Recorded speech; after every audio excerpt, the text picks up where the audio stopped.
श्री कृष्णा श्री कृष्णा श्री कृष्णा श्री कृष्णा।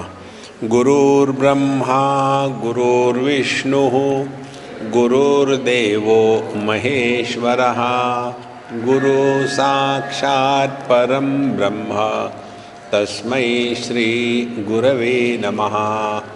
तस्मै श्री गुरवे नमः। व्यवहार क्या है, दुनिया क्या है, संसार किसको कहते हैं, सृष्टि क्या है,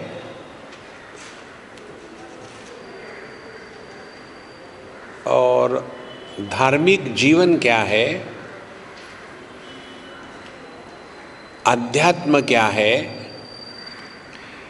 इन सब के बारे में जब तक के स्पष्टता नहीं होती तब तक के हम भटकते ही रहते हैं। जैसे हमने एक दिन बताया था बीच में कि 3 बातें स्पष्ट समझ लो। हमारे जीवन के 3 पहलू हैं। एक तो जो हमारे अनुभूति का क्षेत्र है, ये दुनिया। दूसरा है हमारे जीवन के अनुभव, और तीसरा है जो अनुभव कर रहा है वो। 3 बातें। अब इन तीनों में हम किसको ज़्यादा महत्व दे रहे हैं?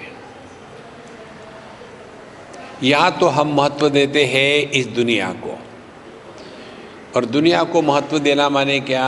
दुनिया की वस्तुओं को इकट्ठा करना और व्यक्तियों से संबंध प्रस्थापित करना। तो यदि हम अपने बारे में कुछ बोलना चाहेंगे तो क्या बोलेंगे? हमने ये किया, हमने वो किया, हमने इतना कमाया, इतना खर्चा किया, ये किया, और हमारी ये रिश्तेदार है, ये हमारी पहली पत्नी है, ये दूसरी है, तीसरी है। देखो, तो हमारे जीवन में आदि भौतिक क्षेत्र को लेकर ही सब विचार चलते हैं। अब इसमें से थोड़े ऊपर उठे तो व्यक्ति फिर अपने अनुभूतियों के बारे में विचार करता है या बोलता है कि पहले जब हम छोटे थे, बड़े गरीब थे, एक छोटे से कमरे में रहते थे, 8 लोग, और बड़ा कष्ट में जीवन था, लेकिन उस समय प्यार था। आज एक आदमी के लिए 8-8 कमरे हैं, पोछा लगाते लगाते दम निकल जाता है, लेकिन प्यार नहीं रहा। ये दूसरा जो क्षेत्र है, ये अपनी अनुभूतियों की बातें हैं। इन दोनों में रहना माने संसार में रहना। हमको संसार से निकल जाना है, हम संसार में फंसे हुए। देखो महाराज, तो इन दोनों से निकल जाना माने फिर हम अध्यात्म के क्षेत्र में प्रवेश करते हैं। तो अध्यात्म का क्षेत्र माने मैं को लेकर के चिंतन करना। मेरे पास ये है, कौन है तू? मैं वाला। मैं अमीर हूँ, मैं गरीब हूँ। तो हमने अपने मैं को पहचाना ही नहीं। मैं बड़ा सुखी हूँ, कौन है ये मैं? तो जब तक कि ये मैं की पहचान नहीं होगी तब तक कि हम संसार में हैं, और जब मैं की पहचान हो जाती है तो हम संसार से उतर जाते हैं, बाहर निकल जाते हैं। देखो, तो हमको क्या लगता है? दान धर्म करना, पूजा पोथी करना, मंदिर में जाना, घंटी बजाना, मत्था टेकना, यही अध्यात्म है। नहीं, यह धार्मिक जीवन है, यह अध्यात्म नहीं है।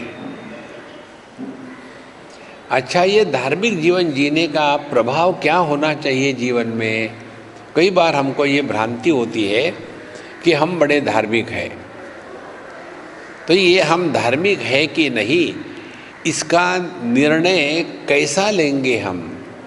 किसी अन्य को पूछने से नहीं होता। अन्य को पूछेंगे तो वो कहेगा, मालूम है, मुंह में राम बगल में छुरी। तो सवाल ये है कि हम धार्मिक जीवन जी रहे हैं, इसका क्या सबूत है? कैसे पता चलेगा कि हमने ठीक से जीवन जिया है? तुलसीदास जी कहते हैं, धर्मते बिरति, यदि हमारे हृदय में वैराग्य का उदय हो गया तब हमने धर्म का जीवन जिया है। देखो, अब ये धर्म के जीवन जीने से वैराग्य का उदय कैसा होता है? यदि हम धार्मिक जीवन समझदारी से जी रहे हैं तो, यदि नासमझी से जी रहे हो तो नहीं होगा।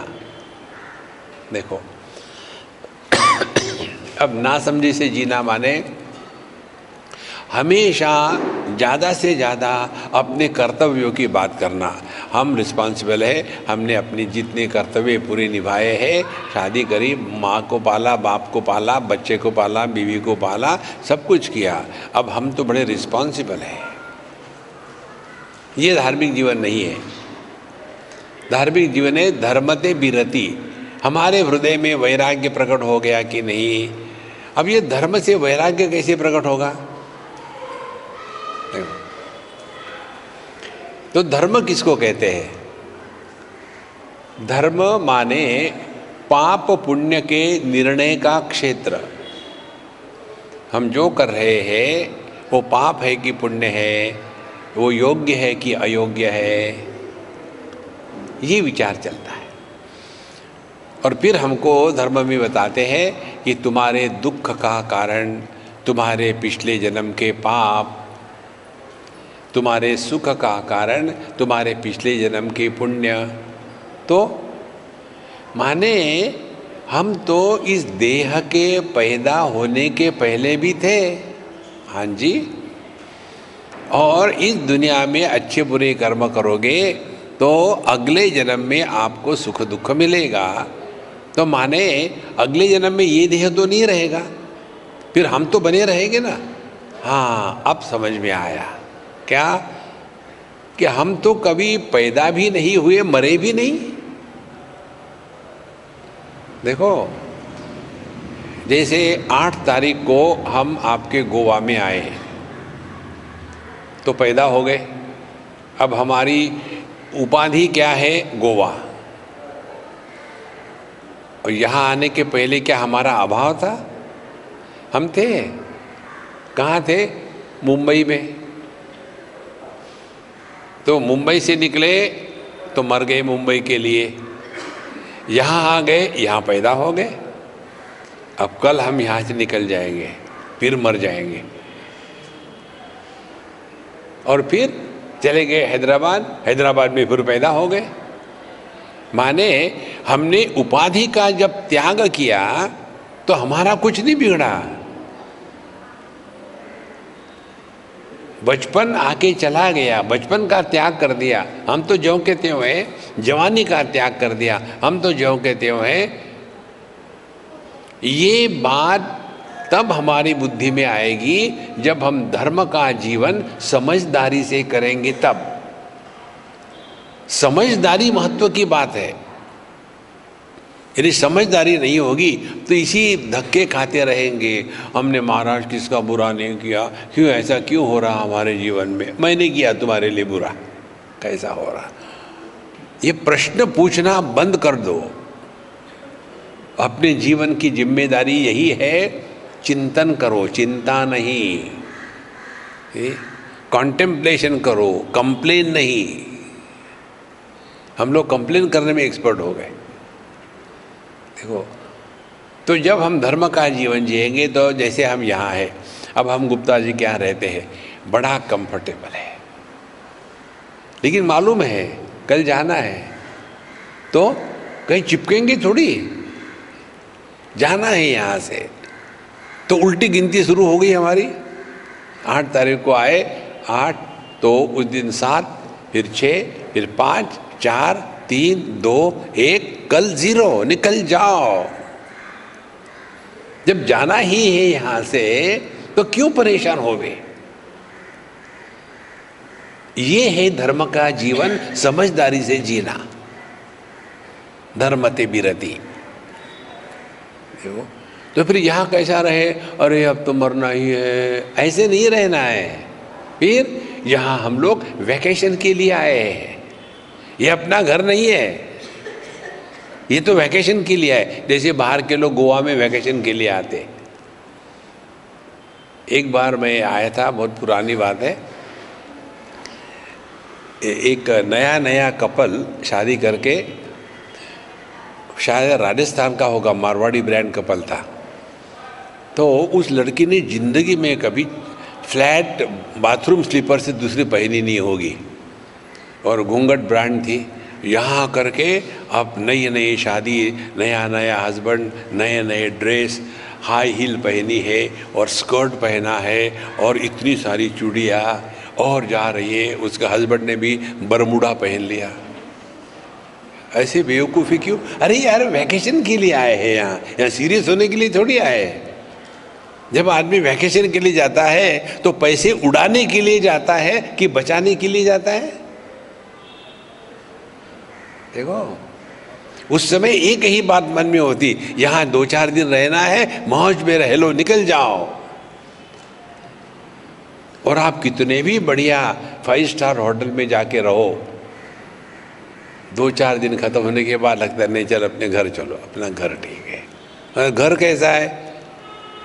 3 टांग वाली खाट खींचो, चौथी टांग की जगह में कुर्सी लगाओ और उसमें बैठो, तो वो संगीत निर्माण करते हैं, कह रहा। और वहाँ बैठ करके फिर पत्नी को कहो, एक कप चाय भी लेगी क्या? तो 5 स्टार होटल के जैसा सैल्यूट मार के, सर, ऐसे नहीं होता, डांट पड़ती है, आए घर में चाय चाहिए। और फिर उसके बाद चाय का कप आता है, चाय का कप बहरा, कान नहीं उसको, और उसके होठ फटे हुए हैं, और वो आकर के प्यार से नहीं, लो इसके साथ कुछ खाने को नहीं, मेरा सर खाओ। तो then you wait for the head. इसमें जो आनंद है वो 5 स्टार होटल में नहीं है।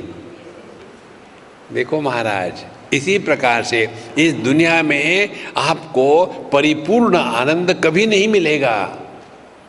और इसीलिए हम रोज करते क्या है, इस दुनिया से भागते हैं। कहाँ भागते हैं? गहरी नींद में चले गए। गहरी नींद में इसीलिए जाते हैं कि यहाँ हमको परिपूर्णता नहीं मिली। और फिर नींद नहीं आती तो क्या करें? सत्संग में चले जाओ।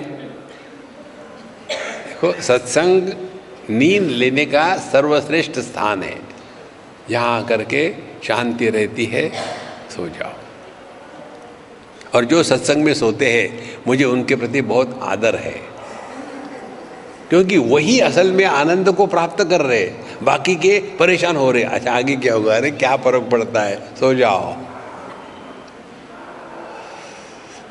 देखो महाराज, तो आधी भौतिक जगत पे हम धर्म का जीवन जी रहे हैं, तो जगत के प्रति हमारे मन में जो आसक्ति है वो धीरे धीरे कम होने लग जाती है। और यदि आसक्ति कम हो गई तो क्या होगा? तो हम अपने बच्चों के जिंदगी में दखल नहीं लेंगे। देखो, एक जगह में हमारे एक मित्र है, गुजराती मित्र है। अब वो हो गए कोई 70-75 साल के, और उनका लड़का भी बच्चा नहीं, वो भी 40-45 साल का होगा, और उसके भी बच्चे हैं। अब ये बुढ़ाऊ बाप अपने लड़के को छोड़ने को तैयार नहीं, 24 घंटे सर पे बैठा है। उसके कारण वो जो लड़का है इतना डिप्रेशन में गया, और कोई कॉन्फिडेंस नहीं उसमें, हर चीज़ को बाप आके डांटेगा। तो फिर मुझे उसके बाप ने कहा कि स्वामी जी, इसको क्या करूं, मैं समझ में नहीं आता, मेरे मरने के बाद इसका क्या होगा? हमने कहा इसका भला होगा, मरो जल्दी। स्वामी जी आप क्यों कह रहे हैं ऐसा? हमने कहा आप उसका उद्धार करना चाहते हैं तो उससे दूर रहो, उसके जीवन में दखल मत लो। 24 घंटे उसके सर पर बैठे हुए, उसको जीने दो ना अपना जीवन। नहीं, लेकिन उसको कुछ समझ में नहीं आता, वो तुम्हारा लड़का है, कैसे समझ में आएगा? बेवकूफ़ के लड़के को समझ में आता है?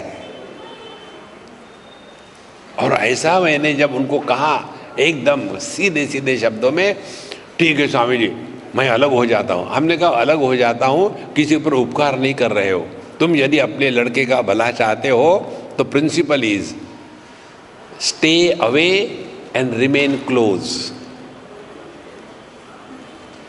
और फिर भगवान की कृपा से क्या जादू चली, वो अब अलग अलग 2 गांवों में रहते हैं।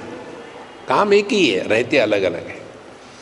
और उस बच्चे में जितनी परेशानी थी, जो रोग थे, जो सब के सब एकदम गायब हो गए। और जो एकदम ऐसा मरा सड़ा बना था एकदम टन टना टन बन गया है, बढ़िया एकदम। तो उसके पिताजी ने मुझे कहा स्वामी जी देखो अब उसकी हेल्थ कैसी होगी। हमने कहा रोग दूर हो गया। देखो धर्मते बिरति, दूर रहो। लेकिन हमको लगता है कि बच्चे हमारी सिवा नहीं जी सकते, ऑन द कॉन्ट्री हमारे कारण वो परेशान है। दूर रहो महाराज, दूर रहो।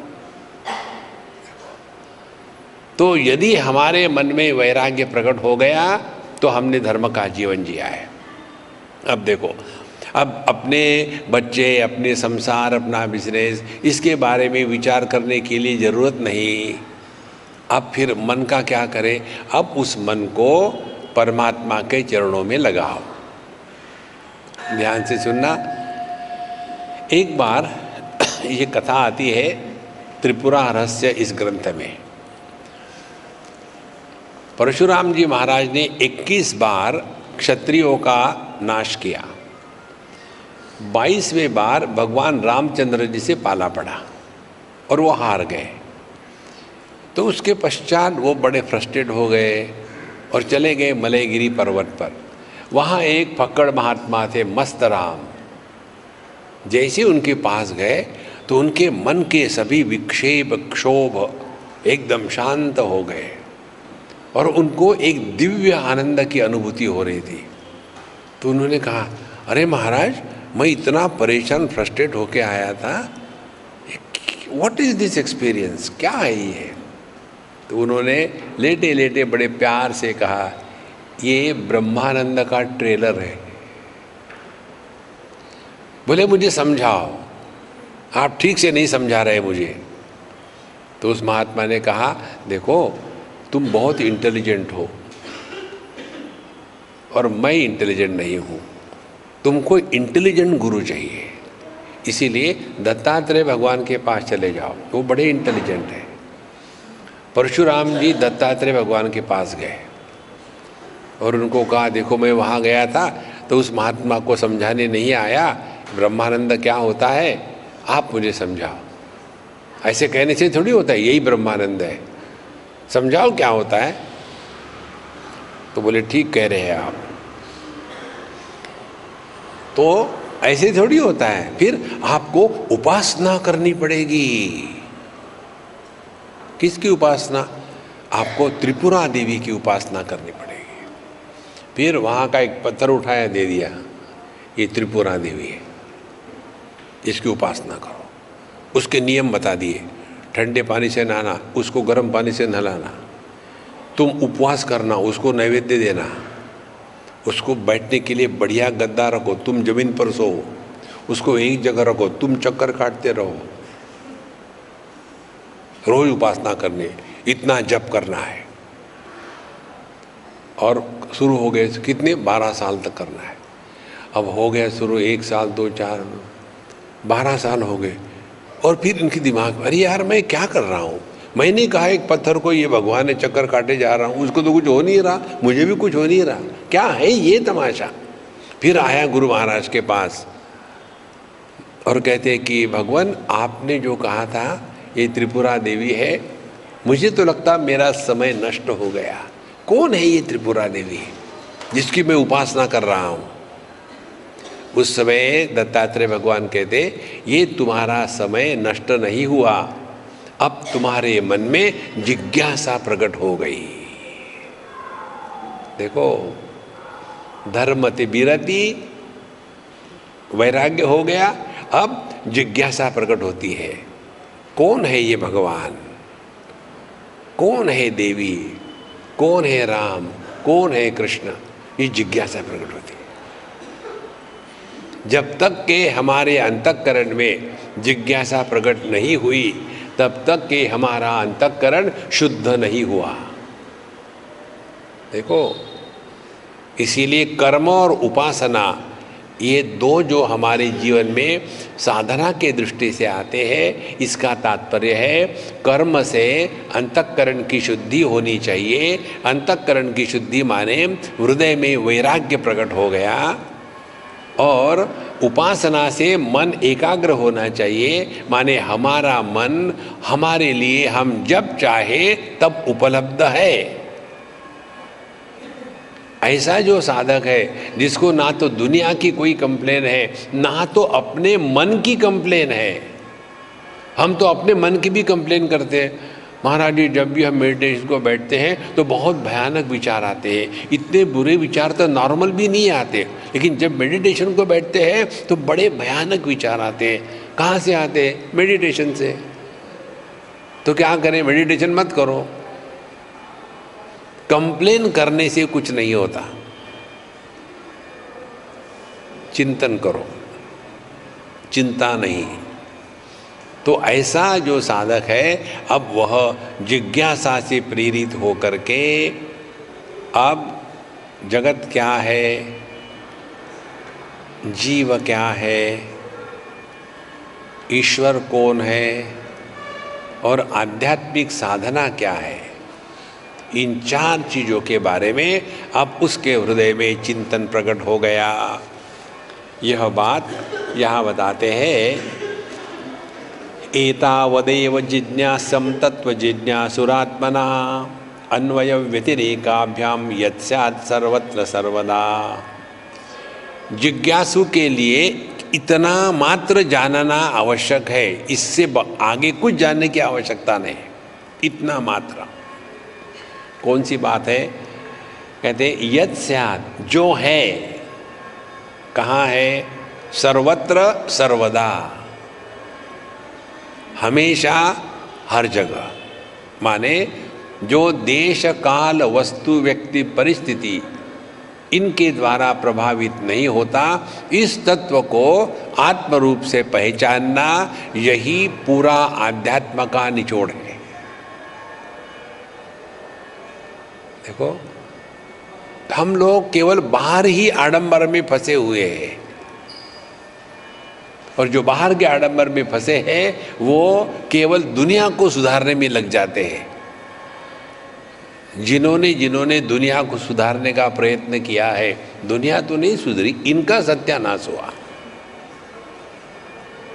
देखो, कभी ये प्रयत्न मत करना अन्य को सुधारने का।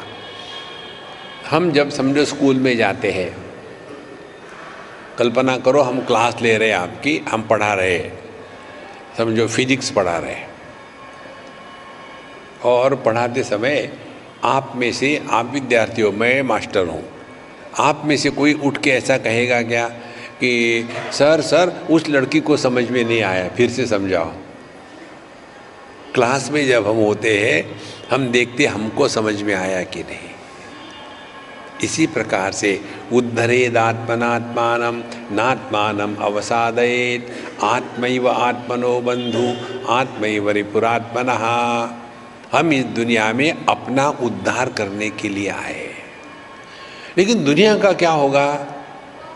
दुनिया की फिक्र मत करो। भगवान ने स्पष्ट कहा है। सबसे अच्छी बात मुझे ये लगती है कि भगवान कृष्ण बंगाली नहीं थे। यदि भगवान कृष्ण बंगाली होते तो वो कैसा कहते? जोधा जोधा ही धर्मस्य ग्लानिर्भवति भारत, यदा यदा ही धर्मस्य ग्लानिर्भवति भारत अभ्युत्थानमधर्मस्य तदात्मानं सृजाम्यहम्। ये बंगालियों में मैं रहा हूँ, बड़ा आनंद आता है। उन्होंने संस्कृत का सत्यानाश कर दिया है। तत्वमसि ये महावाक्य है।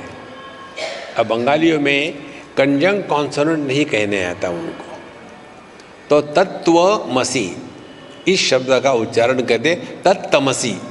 तमसी माने तामसिक, तत्तमसी, तुम तामसिक हो, तुम परमात्मा नहीं हो, तत्तमसी। देखो, तो भगवान कृष्ण ने स्वयं कहा है जब आवश्यकता होगी मैं आ जाऊंगा, तुम फिक्र मत करना, तुम अपना उद्धार करो। जब व्यक्ति इस दृष्टि से आत्मचिंतन में लग जाता है तब जाकर के उसमें आध्यात्म में प्रवेश किया है। एतावद एव, केवल इतना ही मात्र पहचानना है जो पहले 3 श्लोकों में कहा था, इतना मात्र पहचानना है। तत्व जिज्ञासु आत्मनः, जिसको अपने स्वरूप को पहचानना है, तत्व की जिज्ञासा जिसके हृदय में प्रकट हो गई है। अब इसको कैसे जानना चाहिए? तो भगवान नारायण ब्रह्मा जी को टेक्निक बताते हैं। देखो, ये सोशल वर्कर वाले अलग होते हैं और आध्यात्म के जो आचार्य गुरु होते हैं वो अलग होते हैं। सोशल वर्कर कौन होते हैं? एक सोशल वर्कर गई, जो घर में असफल है वो सोशल वर्क में जाते हैं। जिन्होंने अपने घर का सत्यानाश किया है लेकिन तसल्ली नहीं हुई, इसीलिए समाज का सत्यानाश करने के लिए निकल पड़ते हैं, वो सोशल वर्कर है। तो ऐसी एक सोशल वर्कर थी, वो जा रही थी। सोशल वर्कर का ध्यान दूसरों पर होता है, अपने पर नहीं होता। तो एक कोई गरीब आदमी रास्ते के किनारे बैठ कर के जो सूखा पड़ा हुआ था, कहीं से मिला हुआ, वो खाने को बैठा। सोशल वर्कर आकर के कहती है, तुम ये क्या खा रहे हो? बोले ये खा रहे। बोले इसकी न्यूट्रिशनल वैल्यू 0 है, it is not clean, it may contain bacteria viruses, तो इसको मत खाओ, फेंक दो। उन्होंने फेंक दिया। अब मैं क्या खाऊं? मुझे क्या मालूम। देखो, सोशल वर्कर। अध्यात्म में ऐसे नहीं है, देह तुम नहीं हो, ठीक है मैं नहीं, फिर मैं क्या हूँ? मुझे क्या मालूम। हाँ, तो टेक्निक बताते हैं अन्वय व्यतिरेकाभ्याम, यह टेक्निक है। अन्वय व्यतिरेकाभ्याम का अर्थ अब ठीक से समझ लेना। अन्वय माने होना, व्यतिरेक माने नहीं होना। सिंपल भाषा में बता रहे हैं आपको। जैसे सभी आभूषणों में सुवर्ण होता है,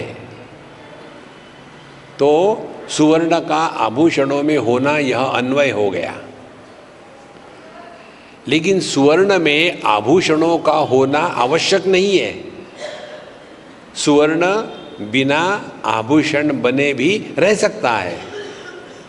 तो सुवर्ण में आभूषणों का व्यतिरेक है। इसका अर्थ क्या हुआ? सुवर्ण सत्य है, आभूषण सत्य नहीं है। ये बहुत सिंपल है, कठिन नहीं है। अब इसको अपने जीवन में लगाओ, अन्वय व्यतिरेकाभ्याम। देखो, जागृत अवस्था में मैं होता हूँ,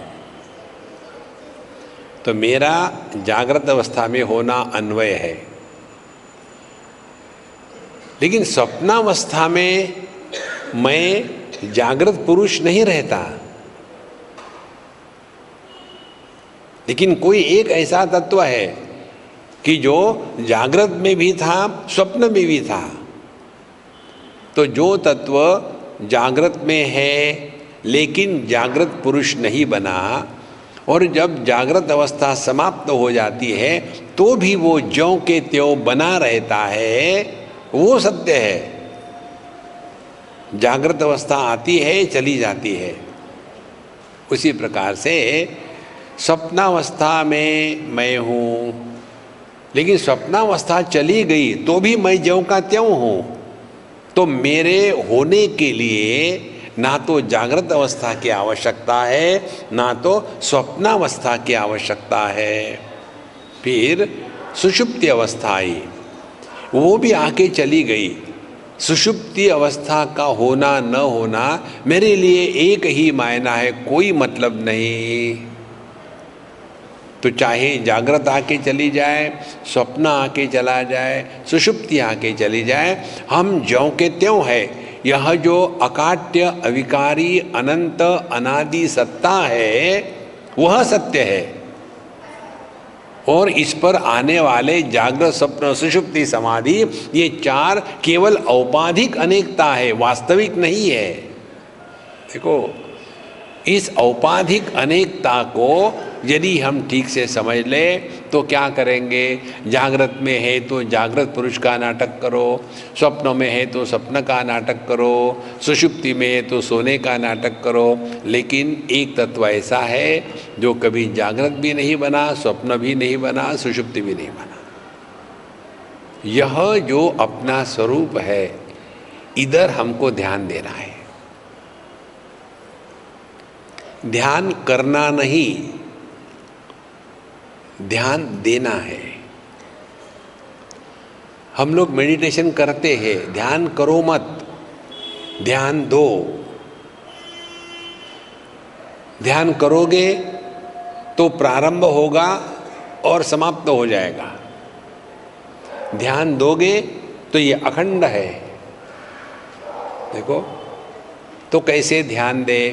पहले जागृत अवस्था में हम हैं, तो जागृत अवस्था में जागृत पुरुष है। तो जागृत पुरुष का जन्म कब होता है? जब स्थूल देह के साथ तादात्म्य हुआ तो मैं जागृत पुरुष बन गया। बहुत बढ़िया बात है। उसके बाद इसको कहेंगे मिथ्यात्मा। ये असली आत्मा नहीं है। असली आत्मा वो है, चाहे देह के साथ तादात्म्य रहे या न रहे, वो असली आत्मा है। देह के साथ तादात्म्य हुआ, जागृत पुरुष पैदा हो गया, ये मिथ्यात्मा है। मिथ्यात्मा इसलिए है क्योंकि देह ना तो मैंने पैदा किया है, ना तो देह मेरी मानता है। तो किसी अन्य वस्तु के साथ तादात्म्य करना उसको चोरी कहते हैं। तो पहले हम मिथ्यात्मा बन जाते हैं और देह के साथ तादात्म्य हुआ, फिर सेकंड जनरेशन पैदा होती है, 2G सेकंड जनरेशन है। फिर हम पति पत्नी, भाई बहन, सास ससुर, ये सब बन गए। अब सुखी दुखी होने वाले कौन है? सुखी दुखी होने वाले यही है, पति पत्नी, सास बहू, भाई बहन, ये सुखी दुखी होने वाले हैं। अब इनका आधार क्या है? इनका आधार है स्थूल देह के साथ तादात्म्य। और यदि स्थूल देह के साथ तादात्म्य समाप्त हो गया, फिर भी हम बने रहते हैं स्वप्नावस्था में। अब सवाल ये आता है कि स्थूल देह के साथ तादात्म्य खत्म होने के पश्चात ये सब पूरा का पूरा जो कुनबा था, पति पत्नी, भाई बहन, सास बहू, अमीर गरीब, पढ़ा लिखा अनपढ़ा, सुंदर नहीं सुंदर, ये सब की सब पब्लिक कहाँ गई? ढूंढो उसको। इनकी कोई सत्ता नहीं है, ये केवल प्रतीत होते हैं। और प्रतीति को हमने सत्य माना है। देखो, एक बार एक लड़का है, बहुत ही डिफरेंट टाइप का है, अमेरिका का है और बहुत इंटेलिजेंट है। 22-23 साल की उम्र तक उसने 2-3 ग्रेजुएशन कर लिए है और MBA कर ला है, फाइनेंस में भी है, बहुत इंटेलिजेंट, लेकिन वैराग्य ही वैराग्य है। तो उसने मुझे पूछा कि स्वामी जी, मुझे इंडिया में आकर के संन्यास लेना है, कहाँ जाऊँ? तो मैंने बोला मैं तुम्हारा बंदोबस्त कर देता हूँ, वहाँ चले जाओ। वहाँ बहुत सारे सन्यासी हैं, वहाँ तुमको पेमेंट नहीं करना है, जाके रहना है और जो करना है करो, पढ़ना है तो वो बंदोबस्त कर देता हूँ। वहाँ गया वो, मैंने बोला 4-6 महीने के बाद फिर मुझे मिलना, वापस जाने के पहले। और मुझे मिलने आया और मिलने आने के बाद कहता है, स्वामी जी मैं वहाँ बहुत सारे सन्यासियों के बीच में रहा और आश्रमों में जाकर के उपनिषद का अध्ययन किया और भगवद गीता पढ़ी, योग वाशिष्ठ पढ़ा और सन्यासियों के बीच में भी मैं घूमता रहा। अब मुझे समझ में आया आपने मुझे ऐसा क्यों कहा। बोले मुझे सन्यास नहीं लेना है। मैंने पूछा नहीं, मत लो, वापस चले जाओ, जॉब करो। तो बोले मुझे लगा ये सन्यास लेना माने बहुत बड़ी बात है, लेकिन मैंने वहाँ जा कर के देखा भंडारे में क्या खाने को मिलने वाला है, कितनी दक्षिणा मिलने वाली है, और कौन से आश्रम है, और कितने बैंक में कौन सा अकाउंट पड़ा हुआ है, इसके सिवा बाकी कोई डिस्कशन नहीं होता। इससे तो अच्छा ऐसा है कि सीधा गृहस्थ बनो, धक्के खाओ, धक्के मारो। देखो, तो मैंने कहा बहुत बढ़िया, अब मैं तुमको एक होमवर्क देता हूँ, होमवर्क करो। उसके लिए समय 1 साल का, और मैं जो तुमको प्रश्न पूछने वाला हूँ ये तुमको कहीं पुस्तक में इसका उत्तर नहीं मिलेगा, पुस्तक ढूंढने का प्रयत्न मत करो। एक बार हमको कहते हैं यह संपूर्ण जगत परमात्मा से व्याप्त है, ईशावास्यमिदं सर्वम यत् किंच जगत्याम जगत। दूसरे जगह कहते हैं ये जगत केवल प्रतीति मात्र है।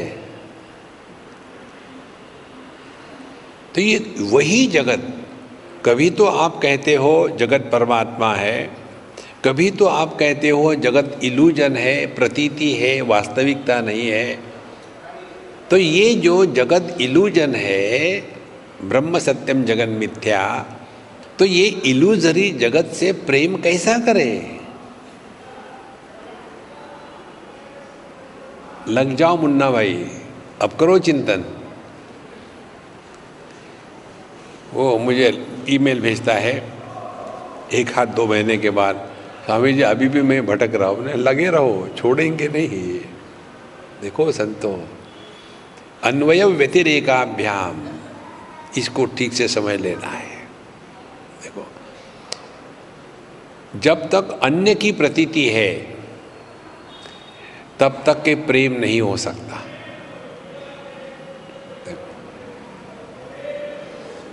जब अन्य में हम अपने को देखना प्रारंभ करते हैं तब प्रेम प्रारंभ होता है। देखो, एक कोई बालक हो और वो बालक कौन है हमको पता नहीं, लेकिन नीचे गिर गया, कहीं एक्सीडेंट हो गया, लोग जम गए, पता नहीं आजकल के लड़के कैसा चलाते हैं, ठीक से नहीं चलाते, एकदम फिलोसोफर बन गए। और पता चल गया कि जिसका एक्सीडेंट हो गया अपना ही पुत्र है, तो एकदम पूरा बदल जाता है। कारण क्या है? वो जो बालक था वो मेरे से अन्य नहीं है, बालक मेरा ही एक्सटेंशन है। देखो, तो जब हम अन्य के प्रतीति को सत्य मानते हैं तब प्रेम नहीं हो सकता। देखो, और जब अपना है कोई, लेकिन अपनेपन की प्रतीति है, वास्तविक अपना नहीं है, प्रतीति है, तो उसके साथ भी हम प्रेम नहीं कर सकते। तो यह जगत मिथ्या है, इसका अर्थ क्या है? जगत के प्रति जो हमारा अन्य का भाव है, यह जो अन्य का भाव है यही भ्रांति है। देखो कैसे, ठीक से ध्यान से सुनना। सभी विषयों की सत्ता हमारे इंद्रियों में है, तो आँखों से या दृष्टि से रूप रंग अलग नहीं है। यदि रूप रंग नहीं होगे तो दृष्टि की सिद्धि नहीं होती, यदि दृष्टि नहीं है तो रूप रंग की सिद्धि नहीं होती। तो ये दोनों एक ही है, दो नहीं है। जब आत्मा भाव से देखेंगे तो दृष्टि मैं है, और अनात्मा भाव से देखेंगे तो दृष्टि दृश्य है। तो एक ही विषय को हमने मैं और अन्य के रूप में ग्रहण किया है। और जब हमारी बुद्धि ठीक काम करती है कि जितने भी विषय है इन विषयों की सत्ता इंद्रियों में है, तो आप देखो इंद्रियों को विषयों के प्रति राग द्वेष नहीं होता। आंखें सभी रंगों को वैसा ही प्रकाशित करते हैं, उसमें कोई भेदभाव नहीं होता कि मैं लाल रंग को ठीक से प्रकाशित करूंगा, हरे को नहीं करूंगा। नहीं, आंखों में, दृष्टि में रूप रंग को लेकर के राग द्वेष नहीं होता। कारण क्या है? दृष्टि ही सब रूप रंग है। देखो, अब और सूक्ष्मता से चले जाओ। मन ही सब इंद्रिय है और इसीलिए मन के लिए किसी भी इंद्रिय के प्रति राग द्वेष नहीं है। देखो, तो यह जो अन्य की प्रतीति हो रही है, इस अन्य के प्रतीति का निर्णय कर ले चिंतन करके। कैसे? दृष्टि और मन ये दो कब हो गए? आदमी और पति ये दो कब हो गए? जब आदमी को उपाधि के साथ जोड़ा जाता है, उसी आदमी को पति कहा जाता है। तो आदमी और पति दो है क्या? एक ही है। इसी प्रकार से मन और दृष्टि दो नहीं है। मन जब आंखों की उपाधि को लगाया जाता है तो उसी मन को दृष्टि कहते हैं। देखो, और ये मन क्या है? मन चैतन्य की अभिव्यक्ति है। देखो, और इसीलिए चेतना के लिए, चैतन्य के लिए, कॉन्शसनेस के लिए मन के प्रति राग द्वेष नहीं होता। अच्छे विचार आते हैं उसको भी चैतन्य प्रकाशित करता है, बुरे विचार आते हैं उसको भी चैतन्य प्रकाशित करता है। चैतन्य के लिए कोई अच्छा बुरा नहीं होता। फिर ये चैतन्य चाहे आदमी के देह से प्रकट होवे या गधे के देह से प्रकट होवे, चाहे सांप के देह से प्रकट होवे, चाहे गाय के देह से प्रकट होवे, इस चैतन्य के लिए ये उपाधि के भेद कोई मायना नहीं रखते। अन्वय व्यतिरेकाभ्याम। देखो संतो, ये है भागवत की कथा। लेकिन इसमें तो अभी वो आया ही नहीं। नंद के आनंद भयो जय कन्हैया लाल की, नंद के, ये तो आया ही नहीं। अरे महाराज, ये आप स्वयं हो, पहचानो उसको। एतावद एव, यहाँ स्पष्ट रूप से कहते हैं भगवान नारायण, एतावद एव जिज्ञासम, केवल इसी की जिज्ञासा करनी है। भगवत गीता में 15वें अध्याय में भगवान कहते हैं अहमेव वेद्यः। इस संपूर्ण जगत में जानने योग्य यदि कोई वस्तु है तो ये मैं कौन है, इसको पहचानो। देखो, हम आपको एक दो चार प्रश्न पूछते हैं, उत्तर मत देना, मन में ही रखना। अमेरिका का तीसरा प्रेसिडेंट कौन था, मालूम है क्या? मन में उत्तर देना, जोर से मत देना। पृथ्वी का वजन कितना है, मालूम है क्या? मन में उत्तर देना। रोज चंद्रमा से कितनी किरणें निकलती है, मालूम है क्या? मन में रखना। नहीं मालूम, क्या फर्क पड़ता है? कोई फर्क पड़ा? फर्क पड़ेगा तब जब मैं कौन हूं इसको पहचानोगे।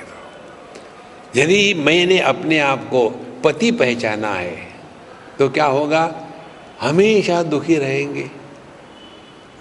देखो, वही पति जब अपने आप को आदमी पहचानता है तो पति का दुख कहाँ गया। देखो, और वही आदमी जब अपने आप को जीव पहचानता है तो उसकी दुनिया भिन्न है। और वही जीव जब अपने आप को सच्चिदानंद रूप में पहचानता है तो ना उद्धव का लेना ना माधव को देना। देखो, ये है भागवत कथा। एतावत् एव जिज्ञास तत्व जिज्ञासुरात्मनः अन्वय व्यतिरेकाभ्याम यो जो यच्छात् सर्वत्र सर्वदा। अब देखो, सर्वत्र सब जगह में क्या है, वही सत्य है। हम अभी पूरे दुनिया में घूमते हैं तो जहाँ भी जाते हैं लोग वही प्रश्न पूछते, स्वामी जी आप इतने जगह घूमते हो, आपको सबसे बढ़िया स्थान कौन सा लगा? तो हम जहाँ होती वहाँ का बता देते। अभी गोवा में नथिंग लाइक गोवा। क्यों? यहाँ रहना है ना। देखो, यदि गोवा में रह कर के कहेंगे गोवा घटिया है तो सब के सब मेरी फेनी बना देंगे।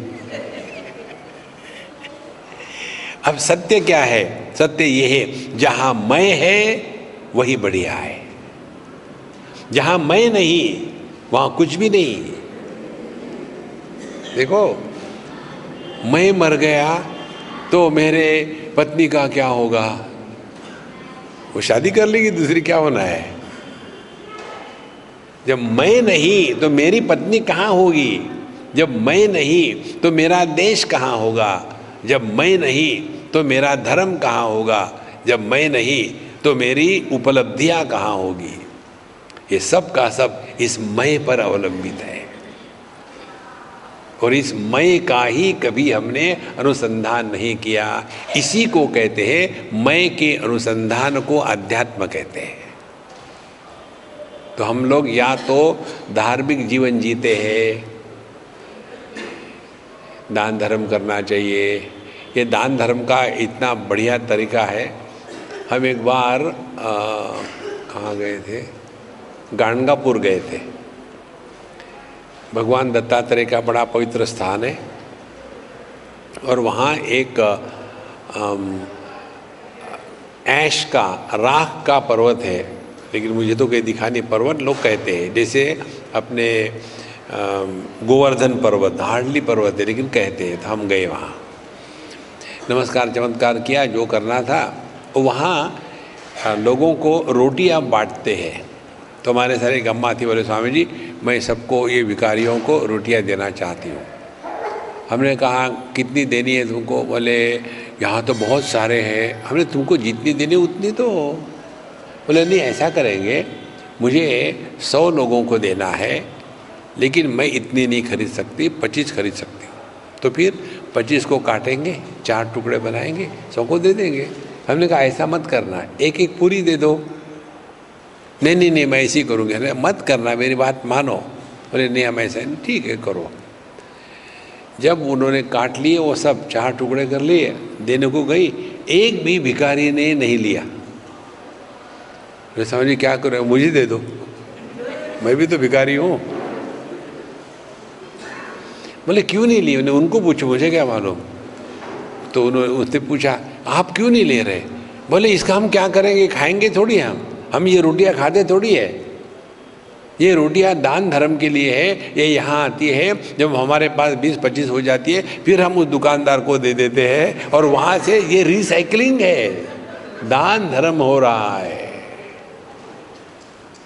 देखो महाराज, और हमको लगता है हम बड़े दानी धर्मी आदमी हैं, इसे कुछ नहीं होता।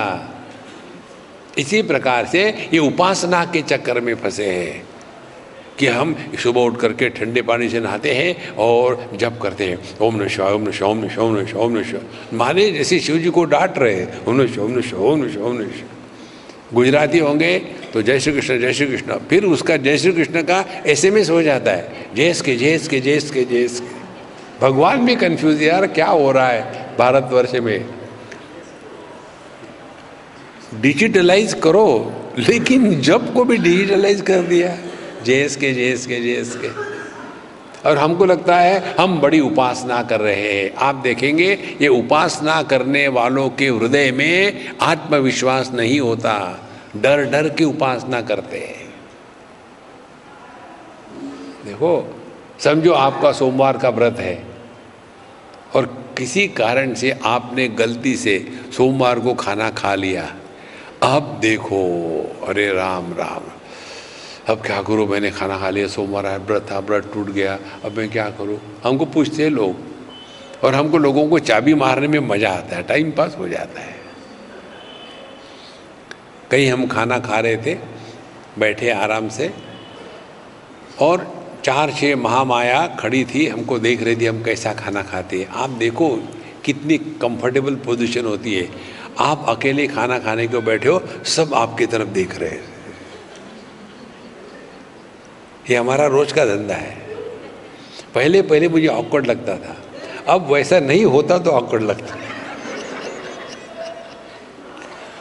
अच्छा, ये 3-4 खड़ी थी विवेकानंद की पोज में, तो मैंने चपाती ली और उसको दाल ढूंढ रहा था, दाल में नहीं मिली, शायद वो रसम होगा। ये साउथ इंडियन लोग जब सांभर बनाते हैं, ज़्यादा गेस्ट आ गए तो रसम हो जाता है पानी डालने से। तो रसम निकाला, ये चपाती सब्जी सब ले करके मैंने एक उसका कौर बनाया, और मैं जब खा रहा था मेरा ध्यान उसकी तरफ नहीं था, इन माताओं के चेहरे की तरफ था। इनके सबके मुंह खुल गए, इसको कहते तादाद में। तो जिसका मुंह सबसे ज़्यादा खुला था, उस अम्मा इधर आओ, तो वो आ गई अपनी, सब में से छोड़ करके मुझे बुलाया है। और फिर मैंने कहा कि देखो अम्मा, मैं जब तक कि भगवान कृष्ण को नहीं खिलाता हूँ मैं नहीं खाता। मुझे स्वामी जी ने भगवान कृष्ण कहाँ खिला दिया, अब खा गई और मेरा खाना खोना सब कुछ हो गया। बाद में आके स्वामी जी गजब हो गया। क्या हो गया? आज एकादशी थी और आपने मुझे चपाती चावल सब्जी सब खिला दिया, अब क्या होगा? हमने कहा सिंपल बात है, डायरेक्टली हेल, सीधा नरक में पहुंच जाओगी। ये जो डर डर के उपासना होती है, यह उपासना नहीं है। उपासना से आपका आत्मविश्वास जागृत हो जाता है। उपासना माने हृदय में भगवान का प्रकट होना। यदि आपके हृदय में भगवान प्रकट हो गए हैं तो काहे का डर है दुनिया में जीने का? लेकिन डर डर के ये जप करने वाले और डरते हैं, इतना जप करना है, टाइम तो है नहीं, फिर वो शॉर्ट करके दे, कोई जबरदस्ती कोई पनिशमेंट है क्या ओम नमः करने की? तो उपासना का तात्पर्य आत्मविश्वास को जागृत करे, धर्म का तात्पर्य हृदय में वैराग्य निर्माण होवे, और उसके पश्चात जब मन शांत पवित्र और विक्षेप रहित हो जाता है तो ऐसे मन में तत्व जिज्ञासा प्रकट होती है। ये तो कुछ हम करेंगे नहीं, डायरेक्टली जा करके Swami ji can you teach me meditation, I am in a hurry, tell me quickly. अब क्या उनको मेडिटेशन सिखाए? और फिर कहेंगे जरा जल्दी बताना, मुझे जाना है। हम उनको कहते हैं यहाँ से सीधा केमिस्ट की दुकान में चले जाओ, वहाँ से एक टिन ले लो स्लीपिंग पिल्स का, और पूरा का पूरा टिन एक डोज में ले जाओ। कभी उठोगे नहीं, हमेशा के लिए meditation. There is no shortcut on the spiritual path, don't go for shortcuts. ये तो कहीं गए, हाथ लगाया इधर में उधर में, कुछ हो गया, ओह हा, रियलाइजेशन हो गया।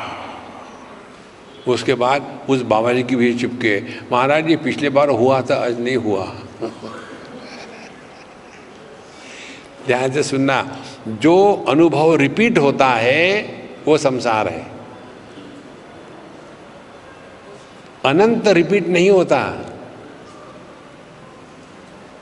देखो, जो परिच्छिन्न है वो रिपीट होता है, जो परिपूर्ण है वो रिपीट नहीं होता। भगवान का नाम लो, राम राम राम राम रिपीट हो रहा है। अब शांति ले लो, केवल शांति।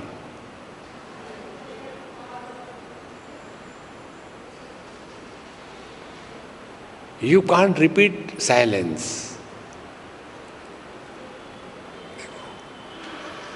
क्योंकि शब्द परिच्छिन्न है, निर्मित है, क्रिएटेड साउंड्स।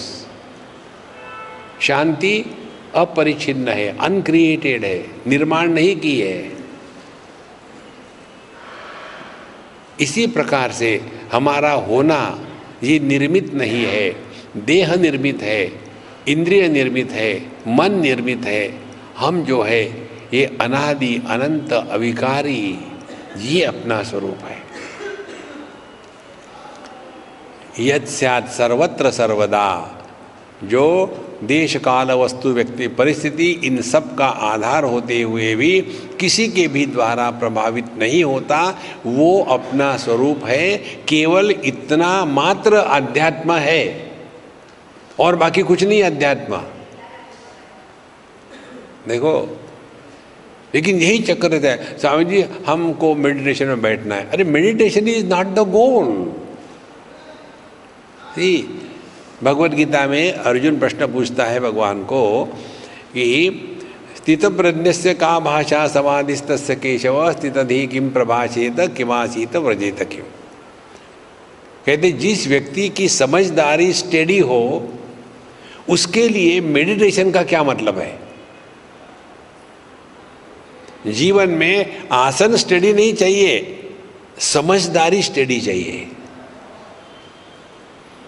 समझदारी स्टेडी हो तो जीवन स्टेडी रहता है। समझदारी में गड़बड़ी है तो केवल आसन में एक बैठे घंटे भर, उसको यदि आप मेडिटेशन मानोगे तो सभी की सभी भारतवर्ष की भैंसे महायोगी है। एक बार बैठी, सामने से ट्रक आया तो भी नहीं उठती, और हम बैठे एक मच्छर आया तो डिस्टर्ब हो जाते, तो हमसे तो वो भैंसे अच्छी है। Wisdom has to be steady, not the posture. और स्टडी विजडम कब हो सकता है? प्रजहाति यदा कामान सर्वान पार्थ मनोगतान आत्मन्येवात्मना तुष्टः स्थित प्रज्ञस्तदोच्यते। जब हम जीरो डिजायर लेवल पर जीते हैं, live at zero desire level, in other words give yourself zero choice. More the choice we give, more miserable we are. Lesser the choice we give, less miserable you are. Don't give any choice. You will be happiest. See? Then आत्मन्येवात्मना तुष्टः, और हमेशा अपने आप से शांत है, प्रसन्न है। Not war with oneself.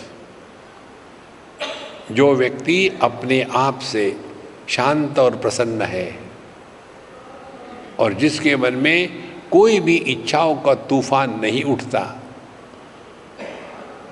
वही आदमी 24 घंटे में 24 घंटे मेडिटेशन में है। हम लोगों का मेडिटेशन 10 मिनट का meditation, rest of the day frustration, ऐसे नहीं होता। एतावदैव जिज्ञास्यम तत्व जिज्ञासुनात्मनः अन्वय व्यतिरेकाभ्याम यत्स्यात् सर्वत्र सर्वदा। इसके पश्चात भगवान नारायण कहते ब्रह्मा जी को, ये हमारे सब के लिए है। एतन्मतं समाधिष्ठ परमेण समाधिना भवान कल्प विकल्पेषु न विमुह्यति करहिचित्। तो ब्रह्मा जी ने फिर ये सब सुनने के बाद क्या किया? फिर उन्होंने इस ज्ञान में निष्ठा प्राप्त करने के लिए अब समाधि का अभ्यास शुरू किया है। देखो,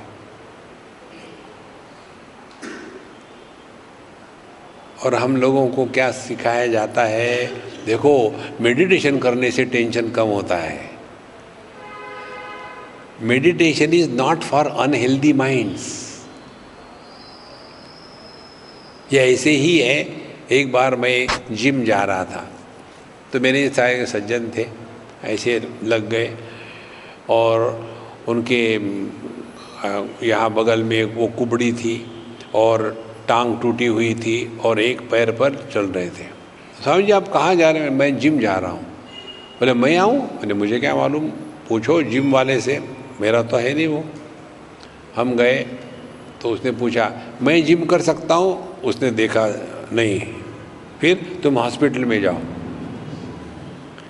वो स्वामी जी है, उसको ले लिया, मुझे नहीं ले लिया, मैं गरीब हूँ। अरे बेवकूफ़, तुम लंगड़े हो। जिम हेल्दी लोगों के लिए होता है, बीमार लोगों के लिए नहीं होता। इसी प्रकार से ध्यान अभ्यास समझदार लोगों के लिए है, बेवकूफ़ के लिए नहीं होता। योगाभ्यास ध्यान अभ्यास is not a health resort. ये स्वास्थ्य के लिए नहीं है। जो स्वस्थ है उनके लिए ध्यान का अभ्यास है। और स्वास्थ्य क्या है? यही अन्वय व्यतिरेकाभ्याम यत्स्यात् सर्वत्र सर्वदा। ये समझदारी दृढ़ करने के लिए ध्यान का अभ्यास है। तो ऐसा जो समझदार साधक बैठता है तो उसको इस दुनिया से कुछ लेना देना नहीं है, मन से कोई शिकायत नहीं है। देखो, तो दुनिया से लेना देना नहीं है तो दुनिया परेशान नहीं करेगी। मन से कुछ लेना देना नहीं तो मन परेशान नहीं करेगा।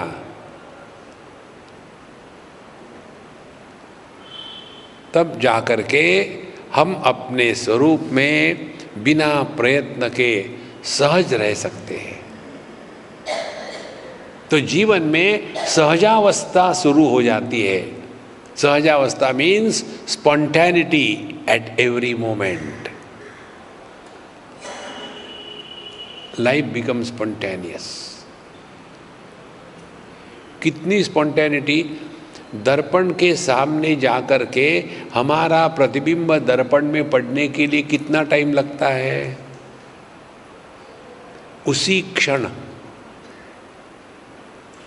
This spontaneity is the sign of abidance in truth. फिर जीवन सहज हो जाता है। ना हमको कुछ प्रूव करना है दुनिया में, ना कुछ जस्टिफाई करना है। एतावदेव ज्ञातव्यम जिज्ञासम तत्व जिज्ञासुनात्मना अन्वय व्यतिरेकाभ्याम यत्स्यात् सर्वत्र सर्वदा। तो इस एतन मतम समातिष्ठ परमेण समाधिना।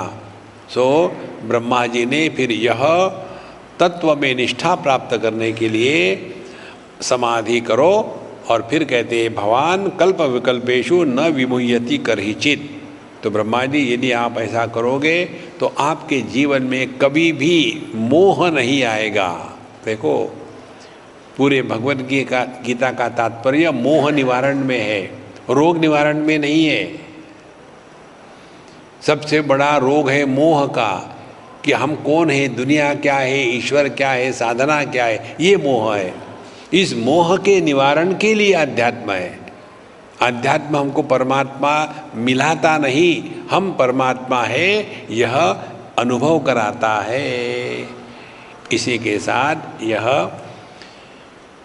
चतुश्लोकी भागवत का समापन होता है। ओम पूर्णमदः पूर्णमिदं पूर्णात् पूर्णमुदच्यते पूर्णस्य पूर्णमादाय पूर्णमेवावशिष्यते। ओम शांति शांति शांति। हरि ओम। श्री गुरुभ्यो नमः। हरि ओम।